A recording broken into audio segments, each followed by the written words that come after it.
the fifth week of spring ball, practice number 13 tonight. We did back off a little bit. We had a really productive scrimmage on Friday. Got almost 60 reps of live reps, tackle football. Got out of it pretty healthy. So kind of thought tonight we made all of our corrections. We had meetings earlier this morning, had another round of meetings tonight, kind of had some install. Really kind of want to have a good kind of football specific. We did some very specific things in the punting game and very specific things offense, defense. So to get that installed, and then we should have a pretty good Wednesday morning practice and a pretty good Friday evening practice to call it a day. So really the only injury thing from Friday night, I'm sure you saw B. Henderson out there, was he had a boot on. Pretty mild ankle sprain. There's actually a good chance he's going to practice tomorrow. So got out of it healthy. Been to this point been able to be very fortunate to get out of everything to this point as good as we can be. The part that we're kind of banking on is when we come back in June, really the last week in May, first week of June, everybody that's been limited in spring ball should be pretty much fully active and engaged in our summer program. And then by July 1st, everybody should have a clean bill of health thrown into it. Whereas last year we had a couple guys that kind of dragged into the first week of fall camp, but like where we're at right now. With that, open up for questions. You had a lot of depth guys in that scrimmages. You've seen, who have you really seen step up and show you something in those scrimmages? I'd say offensive line, some of our depth. Brandon Henderson and Brandon Hansen both have been in a really good battle at right guard. I thought those two guys have really, probably playing as good a football as they've ever played. There's a lot of guys that, even though they might have played a little bit for us, I thought they've had their best friend, Capka Jones, Malik Elzy, Hudson Clement had his best scrimmage by far. Derek Stoffel, so some of those transfer guys have really kind of taken their own now. No doubt Tommy Waugh had his best scrimmage on the defense side of the ball. Leon Lowry continued to take a step forward, but there's some other guys. Grant Bierman, some of the freshmen have really, both RJ and Amar, two Florida kids on the perimeter that have really continued to shine and do some good things. You saw him out there a little bit today, but Crimmins, the punter, is really a really good player. Very excited to watch him continue to grow and be good. I think, there's some periphery guys that, are going to give us a lot of depth. Khalil Ballantyne continues to look very impressive. We limited Josh and Aiden from the scrimmage, so to see Khalil get in there and do some really good things in the scrimmage, it's impressive. He was running with our first group when that group was out there. I would say Ethan, our quarterback transfer, and also Carson Boyd. Trey did some good things too, actually, all three of those quarterbacks. We didn't run Luke all that much in the scrimmage. We didn't do it in the live scrimmage. So those other guys, I thought looked pretty good.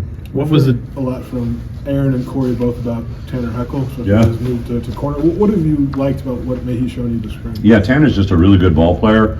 When we signed him, we really took him as just an athlete that was very impressive. And last year, I made Dish and those guys started running him as a special teams guy. I just saw he had really good ball sense, and then Aaron was trying to, but I said, let's move him to corner and see if he can play it, right? And every indication is that he can. Super excited. He's a very opportunistic player. He takes coaching very well. He's very tough. I would say he gets to watch Torrey Cox, who he kind of shares a similar body type with, and Torrey really uses his leverage really well as a corner. So, I like where he's at. But the guy that's really probably been the most impressive is Jaheim Clark. Juice has really had a nice spring. Torrey's played extremely well. And also Caleb Patterson was a little bit limited with a hamstring, but he's been back the last 2 weeks, and all four of those guys have been pretty impressive. What was the difference between Saturday scrimmage and the one you had the previous weekend? Just Friday. Yeah. But the week before, we did a lot more scrimmage, but it wasn't live tackle football. We did a lot of ones and twos, and then we probably not quite half, but I would say we doubled the amount of full scrimmage reps. Made it all first and 10, second down, third down.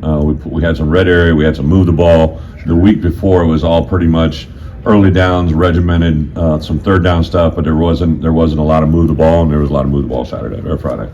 You can't talk specifics, but on the recruiting weekend. Yeah, we've had two back-to-back really good recruiting weekends. A lot of credit to our recruiting staff, but also my coaches. We've been kind of wearing double hats. You get done with a scrimmage on Friday and jump right into a recruiting meal that night. But Champaign kind of sells itself. I can't tell you how effective the people of our community, as our guys are out, and whether it be at a restaurant or the way they make them feel in their hotel, bumping into people. It's just, I think Champaign is very proud of their football team right now, and that always is going to help us. We had about a half a dozen guys the first week. We had 9 official visitors. Really, I thought it was kind of interesting, like the way our roster is made up is we have a predominant strong force of a 5-hour radius around Champaign, and then we do a lot in Jersey and Florida, and this week was almost an exact replica of that. It was 5 Illinois, 2 Jersey, and 2 Florida, and I think that kind of, in a microcosm, is our roster. I almost hate to speak the words transfer portal, Yeah. but it is that time of year. Yeah.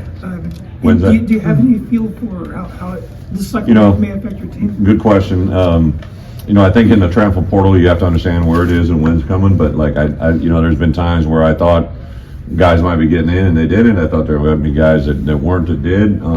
So we've had a lot of what I always say is much better to be proactive than reactive, right? So we've had a lot of proactive conversations with guys, but the portal starts Wednesday. I don't know if we'll have anybody come in before then, but it's starting to happen in college football. I'm not oblivious to what's going on at other places, but our guys know open door policy. I meet with all of our guys twice a year. I think that's proactively. There's a lot of places that don't do that once, let alone twice. So I think to build a bridge with those kids right now is really important. I tell our coaches all the time, let's, to continue to build bridges, don't buy boats, right? Like try to continue to connect people with one another every time we walk in this building. The way you say hi and the way you say goodbye, you're building or tearing down a relationship, and I think our kids respect that. But what will be interesting for us is we do have a few roster spots available, right, and some things that as this thing unfolds, we'll try to build a stronger roster. I feel really good about where our roster is at right now, but college football is changing. There's going to be the roster rules, I think, of 105. Hopefully that ruling is going to be coming out here sooner or later, and that's going to kind of continue to put a spin on things that we've never seen before. Brett, we saw Cole Rusk tonight in green, at Yeah. least, and be able to go through some things. Are you encouraged about how he's kind of gone through this whole So thing? we had 2 groups. We had the quarterback club here in town, and we had the icon group. And one of the, I don't know which group she was with, but had a young man came up to me. He goes, "Coach, what's the green jersey means?" And I go, "It means they can't be hit."